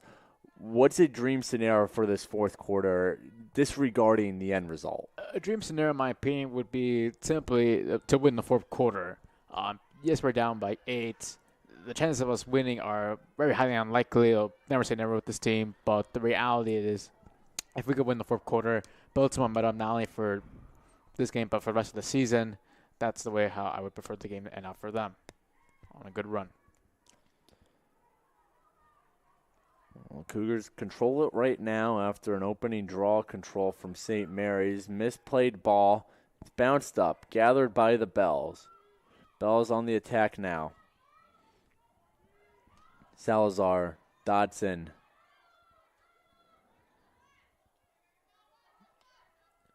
The Sela twins guarding up top. Lauren wearing 23, Kelly in 18. Now here's Kelly on Dodson.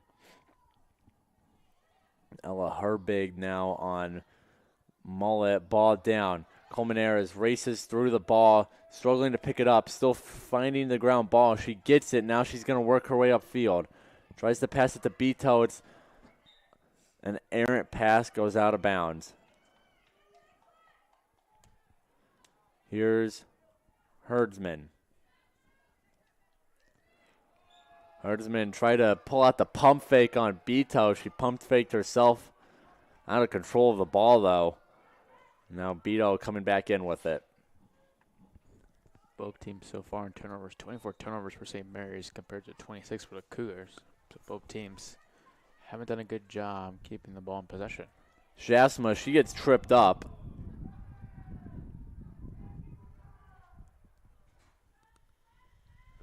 Number 5 in maroon, able to stand back up. Jasma mentioned it in passing last quarter, member of the women's basketball team here at CUC. Celebrated her senior season just a couple weeks ago with their senior night. She'll get another one for CUC women's lacrosse as Parker loses that ball on the carry.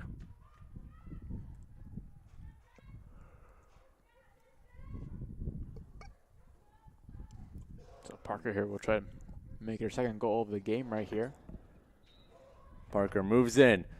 The shot didn't even get on net. She gets knocked over. Push called on the Bells. I think this will result in another free shot for 8 in maroon.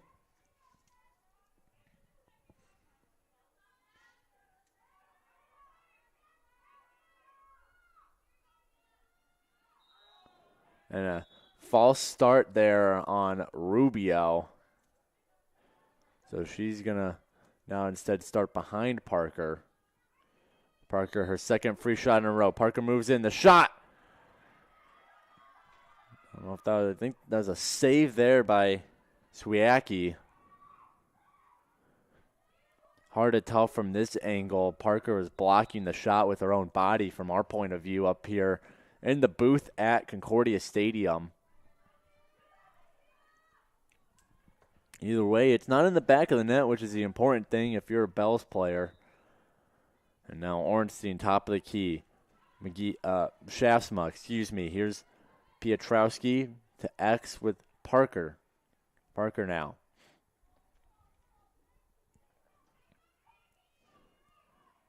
Nina Nays. Kate Johnson loses control of the ball, loses sight of it as well. Whistle blown. It's going to go possession Bells. Picking it up is Elizabeth Barasa. junior out of New Brighton, Minnesota, Irondale High School alum. Now, Cougars in possession of that ball. I think, if anything, we're going to see them be a bit more aggressive this quarter. They know if they want any chance at coming back, at least making this a competitive game, they have to go get that ball. So here's the Lions now. To Singler. Up top, Dotson misplayed the bounce. Still fighting for it now against Shaftsma. Dotson comes away with it.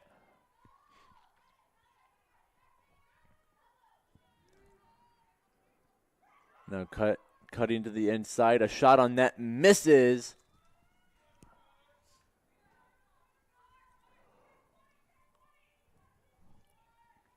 .47 left on the shot clock. Dotson. Singler tried to cut inside, didn't find anything. That's another thing about this Bell's offense we haven't really talked about, Rafa, which is just how patient they are. They have no problem running that shot clock down, spending time on the perimeter, and then as soon as they find that first good cut inside, even that second or third one, that's immediately where they're looking. But they don't force anything, and that's one of the biggest things that in terms of maturity of an offense. If you're not forcing looks, you're just waiting, and as soon as that golden opportunity arises, they hit it. And because of that is what they've had their lead so far. They have been really good this game selecting their shots. They've been choosing quality over quantitative shots, and because of that, they've been able to find a lot of good opportunities. And the fact that they've only scored 13 says a lot about Ryan McGee and her job as a goalkeeper. Great opportunity there for Salazar, streaking down the middle. That pass is high, and now Dotson's on the ground, struggling to get up, and now we're going to get a whistle as there's a collision at midfield, Salazar and Shaftsma. So Salazar's going to come off. Dotson is, I think, making her way off as well. While she was struggling to get up, that's when that collision between Shaftsma and Salazar occurred. And now Shaftsma pass to Nays, excuse me. Now Nays to Orenstein. Orenstein down to Piotrowski. Now Brunbito behind the net.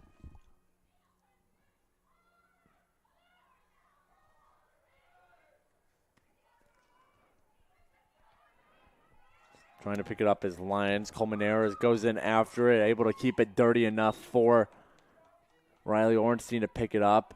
Now she's streaking down the field. Orenstein pass to no one. Don't know if she's looking at Kate Johnson, threw it behind her, or Jessica Parker and threw it in front of her. But now the Cougars, they got to get in. You can see some of these players are starting to slow down, Rafa. I think the reality of playing almost a full game with no subs is kind of kicking in here as the Cougars just aren't moving as quick as they were.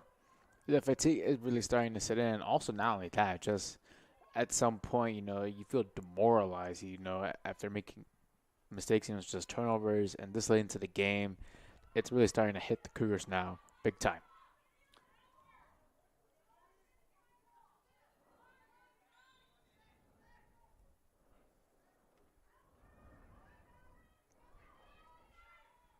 Ball to Piotrowski. Nice catch there. Now she cuts back and goes the other way against Singler. Pass up, bouncer to Brunbito.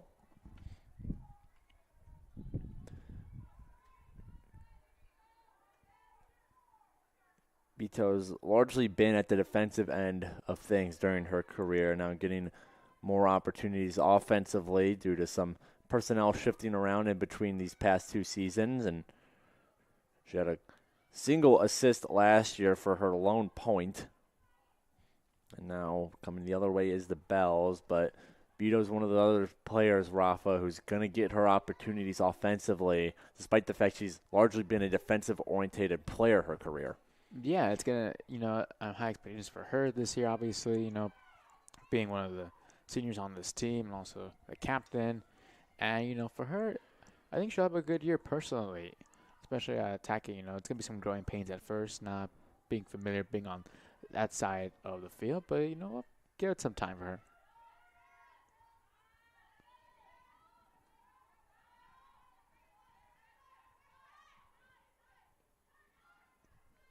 An opportunity and a goal. Shot there as that makes its way past McGee. It's going to be a hat trick for Gorski.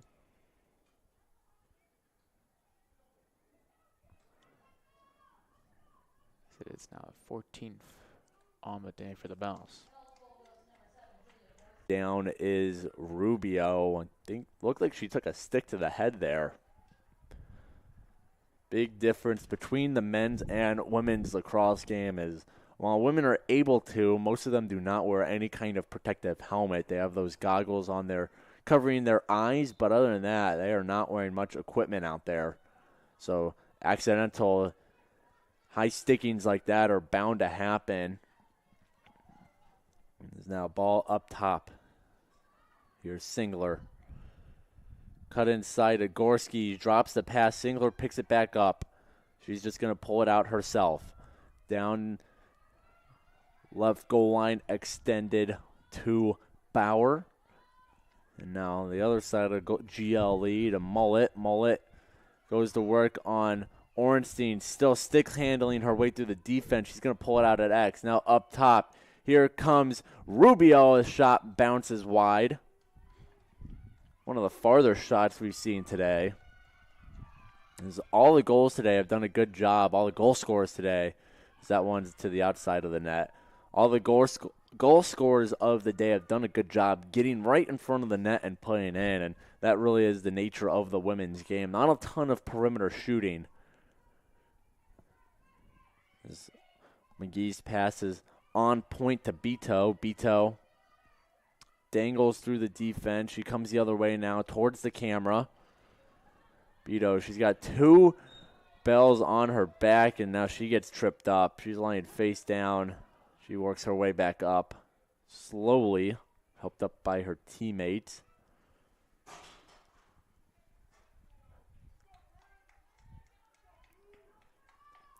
Another disadvantage of not having any subs on your bench, Rafa, is that if you get banged up a little, you can't come out for any kind of breather. You got to stick it out, tough it out. And, you know, these are tough players for the Cougars squad, but everyone needs a breather every once in a while, and that's just something the Cougars can't afford right now.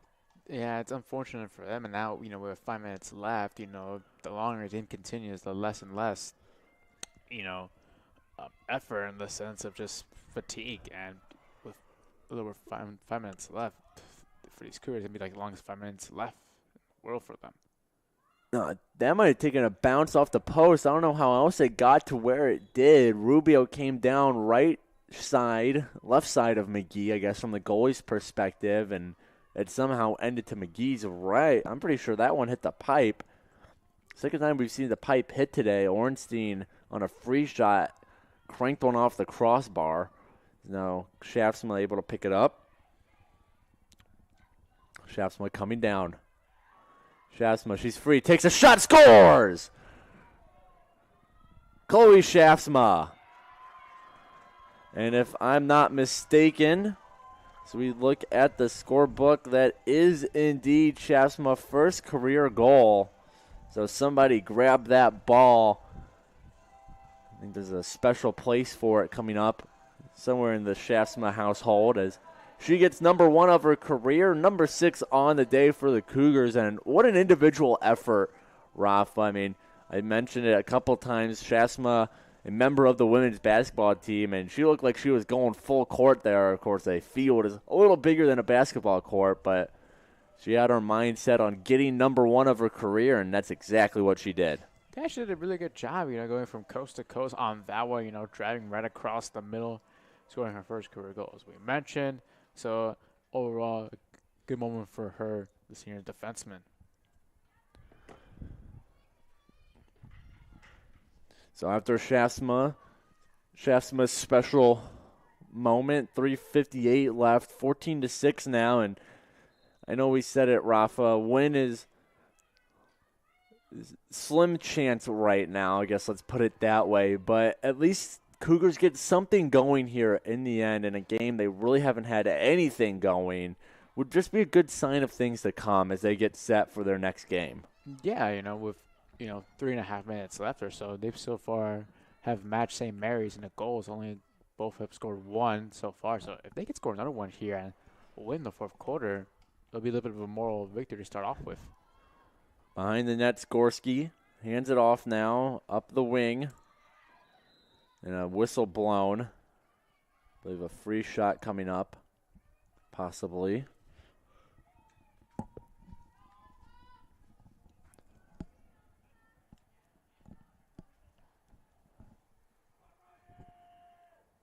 So McGee standing tall in net. The shot. And it's in the back.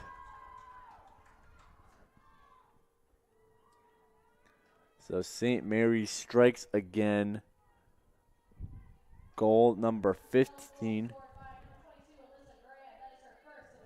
So that goal is credited to Alyssa Grant, wearing number 24 now.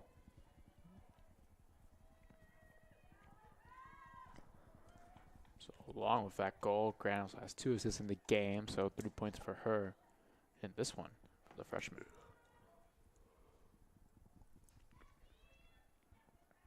As we get a break here, look ahead a little bit. Cougars on the road for their next 3 contests. March 4th, so this upcoming Saturday, they'll be at Monmouth College at 12 p.m. start time. Wednesday after that, they'll be at Franklin College in Indiana. Saturday, March 18th, they'll be at Augustana. Finally returning home March 22nd on a Wednesday, almost a month away from now for a contest against an always tough Illinois Wesleyan squad. Now the Cougars control it in their own end. Chloe Shasma now. Pass to the middle. Piotrowski for the hat trick. Ball is loose, and it's rolling out the end line. And winning the run out was Herdsman. Herdsman booking it upfield now. A long pass. No one able to corral it, and rolling out of bounds, it'll go the way of CUC.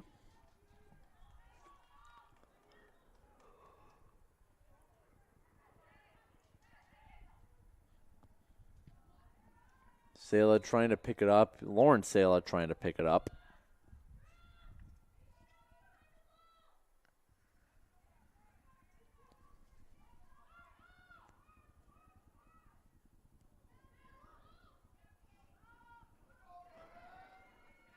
Now Lauren Sela moving up the sideline.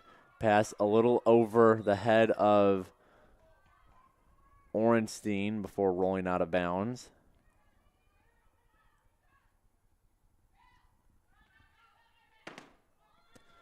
Now here's Rubio. Exactly 1 minute and 30 seconds left in the game now.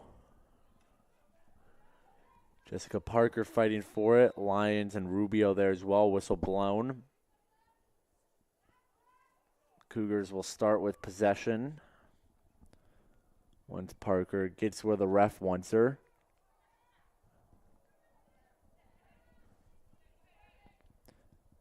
Did mention that men's tennis in action is today. As you can see, the squad packing up the vans just past Cougar Stadium on the right of your screen. They play Illinois Institute of Technology at 4:30. And then baseball, they won their game earlier today. That was a 10 a.m. start time, Central Standard Time. 7-5 over the College of St. Scholastica baseball team. And as for athletics here at Concordia, we are 30 seconds away from concluding it. A weekend full of games.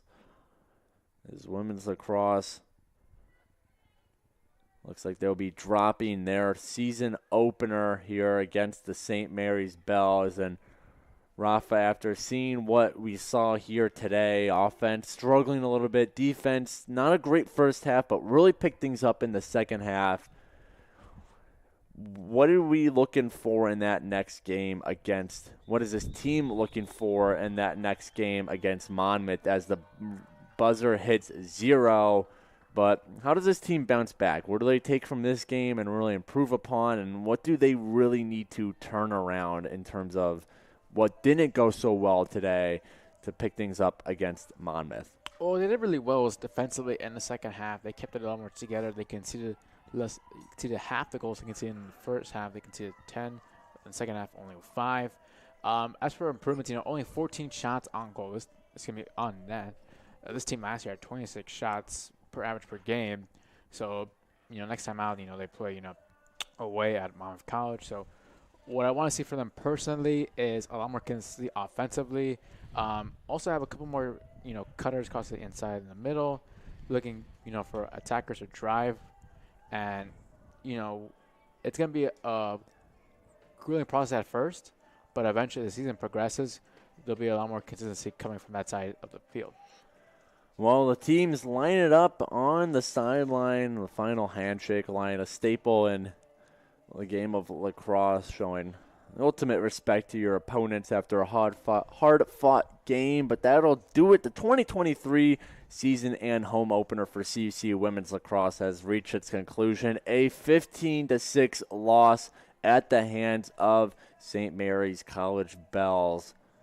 Cougars back in action this upcoming Saturday, March 4th, 12 p.m. start time at Monmouth College. Coverage can be found, of course, at our website, cucougars.com. I want to take a second to thank everyone making today's Cougar Sports Network production possible. Katie Shrims working production, Stormy Devine and Amaya Martin on the cameras, Sydney Lloyd down working the table courtside.